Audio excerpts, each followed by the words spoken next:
Hello everyone. I was supposed to conduct a live session today. I was supposed to come live today, but given certain reasons, I have to record this video today as well. Last week, given the internet connection, the fluctuating internet connection, I couldn't conduct the live session properly. Today as well, given certain technical issues, I had to decide to go for the recorded video. Okay. The topic that I announced last week, obviously I'm going for that topic only, that is how to study Sociology Paper II like a proper student of Sociology Optional. Okay. I know this topic is very, I would say, it should raise some concerns, because are most of the students preparing with Sociology Optional, are they not proving to be students of sociology? Is there something else, something different? Is it because of their background? No, it's not because of their background. Right? Similarly, I should also make it clear that if you're struggling to improve your marks in Sociology Optional Paper 2, the problem is not your hard work. And it is often not your content either. In fact, many of you who are scoring poorly in Paper 2 are among the most sincere and well-read, right, and disciplined. Yet, I'm seeing this problem happening. The real problem lies elsewhere. It lies in how Paper 2 is studied, not about the content, not about the effort. And more importantly, how the sociological imagination is done here. Again, Paper 2 is not failing the students, no. Paper 2 is not difficult. Paper 2 is doing a very simple thing. It is exposing a fundamental mismatch between what UPSC expects and how most of the aspirants they approach sociology. This session today, it is all about this dichotomy, or this difference between, the mismatch between. So naturally, I'm going to look at some of the very uncomfortable questions as well. Right? The first question I'm going to start with, that what does it mean to study Sociology Paper 2 as a student of Sociology Optional, or as a student of Sociology as a subject, and not as a GS aspirant with Sociology? Right? Why the preparation of Paper 2 of most of the students, they're fundamentally flawed. See, majority of the students, they approach Paper 2 with a sense of comfort, which is good. But they feel they approach this paper with ease, good. They feel they're more comfortable, good. Because it's more Indian, right? The problem is, they also approach this paper with an orientation of current affairs. That's not done. This belief is precisely what creates the problem. Paper 2 is assumed to be about Indian society. So students believe that reading newspapers, reports, government reports, reports of various commissions, reports of various government agencies, editorials, and GS material will naturally translate into good marks. Right? Unfortunately, this assumption is deeply flawed. What UPSC is testing in Paper 2 is not whether you know what is happening in Indian society. It is testing whether you can interpret Indian society sociologically. Okay? That difference may sound subtle, but it is decisive. As a result, the answers of Sociology Paper 2, do you know how they look like? They mostly look like GS answers with sociological keywords, or Indian society essays with thinkers, names of thinkers added to it, or maybe policy commentary disguised as sociology. Right? And therefore, even after years of preparation, marks remain stuck within the range of 80 to 110 or 120 max. Right? Let me state this very clearly. Paper 2 answers do not fail because the facts are wrong. No. Factually, your answers are impeccable. They fail because sociology as a subject is absent in those answers. right? They fail because you fail to appreciate or understand what UPSC is actually looking for. To study paper 2 properly, you must understand what UPSC is testing. Before talking about what UPSC is testing, let me tell you what UPSC is not testing, because that's what you're doing. UPSC is not testing about your awareness of current affairs. No. UPSC is not testing whether you know the government schemes, you know all the government schemes by heart, whether you've marked them properly or not. No. The moral opinions about social issues, it's sociology. It doesn't care about values. What UPSC is testing is far more demanding. Let me be very honest here. It's testing your ability to detect structures, patterns, transformations in Indian society. Paper 2 questions are framed around institutions. Yes, you've read this word in the syllabus and heard it from people like me again and again. Institutions like caste, family, religion, economy, polity. Not as topics, but as enduring part of the social structure of India. The syllabus remains stable even when the society changes.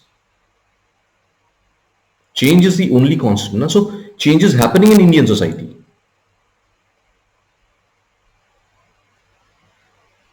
Right? UPS is not interested in those events, the events of change. It is interested in how those events, they reveal deeper structural shift. How the structures are gradually changing. Say for example, when I'm looking at the topic of caste, questions about caste, often than not we feel that all the questions about caste system, they are talking about the reservation debates. They're about stratification and mobility. They're not about reservation debates. The questions of Indian family, they're not about joint family versus nuclear family. No, it's not a binary, please. They're more about the institutional reconfiguration. The questions of religion as an institution is not about communal violence. They're about the sacralization of politics and identity, the way it's happening. The structural shift in the institution of religion that's happening.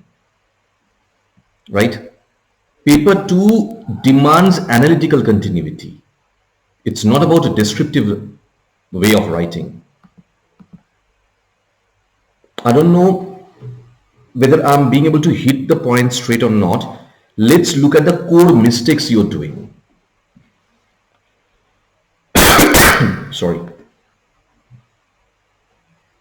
Let's name the real enemies here, the real drawbacks of your approach. Number one, the GS mentality. Answers, they're filled with NCRB data, in National Family and Health Survey data, census report, along with policy suggestions, government initiatives. These answers may be factually very impressive, but they are sociologically hollow.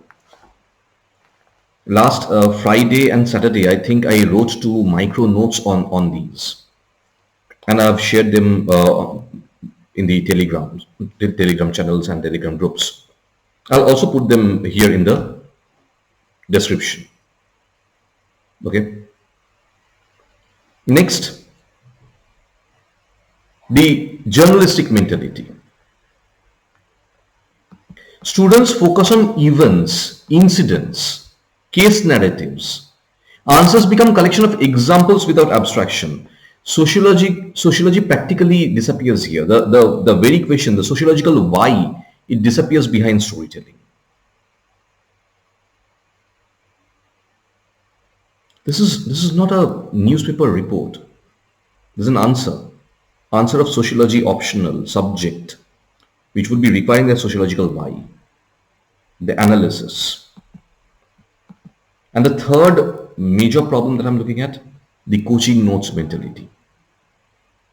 Students memorize definitions, forcibly insert thinkers. In one single answer, they're writing names of five thinkers without knowing why those five thinkers are relevant, without mentioning the relevance of those thinkers. They themselves don't know. They've just marked the names, put them there. The answers, they have sociological words, but not the sociological reasoning, not what is required. I don't know whether you realize it or not. All the three, they have one major problem. In all the three cases, I'm seeing people, they are replacing analysis with information. Where is the analysis? Sociology does not ask you to describe the society or social events. It asks you to explain the reality. Explain it through concepts. And in these answers, concept is the only thing that's missing. And if concept is missing, or if the concepts are missing, the answers collapse. No matter how factually enriched they are, how updated you are, doesn't matter. So what would a proper student of sociology do? Right? The first thing that the person will do, they'll start thinking like a student of sociology. They'll change their approach from data heavy approach to organic reasoning heavy approach, or would shift towards reasoning, logic. This is a subject of social science. Please try and understand. They would start thinking in structures. For them, caste will not be a topic. It will be a system of stratification. For them, family will not be a topic. It will be an institution regulating reproduction and socialization.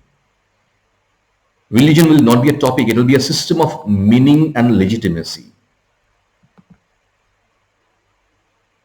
Okay? A student of sociology would constantly ask, what structure am I dealing with? What function does it perform? What contradictions does it contain? How is it transforming over time? Did you train your thinking that way? They would start thinking in terms of continuities and ruptures, continuities and discontinuities, continuities and change. Indian society does not change overnight. Colonial legacies persist. This very examination you're preparing for, it is an example of the colonial legacies persisting.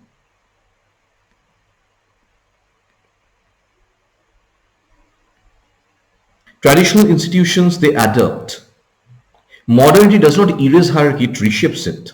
And that's what is happening. A good paper to answer would always be balancing continuity with change.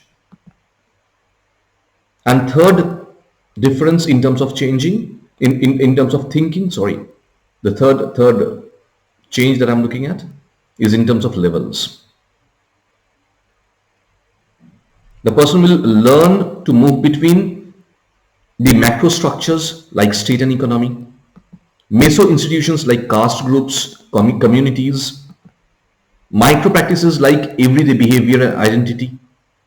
This layered thinking is what distinguishes a sociological answer from a GS answer.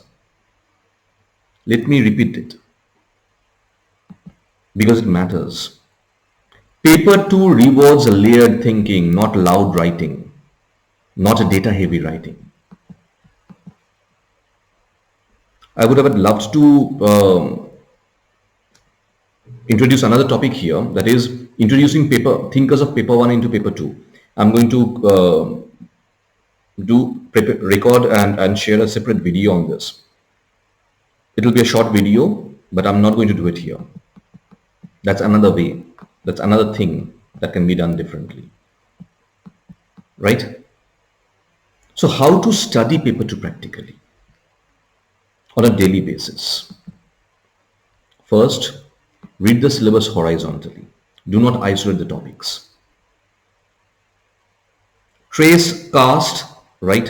Say topics like caste, how caste connects with politics, how caste connects with economy, family, not just caste. community as well, in any institution. Go for the interlinkage between the topics, right? Secondly, prioritize concept-based notes over content accumulation. The mini notes I'm sharing, similarly, if you can go for concept maps. Previous question clusters, they may help you actually, right? They can actually help you than those bulky notes. And thirdly, don't look at previous questions only as questions to be attempted. Rather, that's a window to look into UPSC's way of looking at sociology. Okay. Sociology rewards coherence, not coverage. Please be careful. So reframe the paper too. Right? Sociology paper 2 is not about Indian society. It is about thinking sociologically about Indian society. The real test is whether you are, as a student of sociology, you are being able to connect the concepts with the reality. Whether you're being a well-informed observer of Indian society. Please, paper 2 does not fail students. It exposes how they have been studying sociology. Most of us, what do? We try to replace the hard work in terms of thinking and being analytical with the help of mugging notes and cramming data and information. That's what it exposes. Okay. I would not be taking this video any farther. I'll prefer to hold it here. Why? Let me be very honest. If I stretch this video any farther, it'll become really bulky for you as well to watch it properly. To rather, I would suggest if you can revise this video again and again, make pointers from here. Right? One more thing I'm informing you. Next Monday, I'll go for another unique topic, women and gender. It's perhaps the most favorite topic of UPSC. Okay. So by announcing that topic, I'm ending this video here with the request to all of you, revise this video. Make the pointers here. Try to understand where ordinarily a student goes wrong. Okay. That's all. Wish you all a very best of luck. Please, let's not repeat these mistakes. Right? That's the only thing I would be telling you. Thank you all.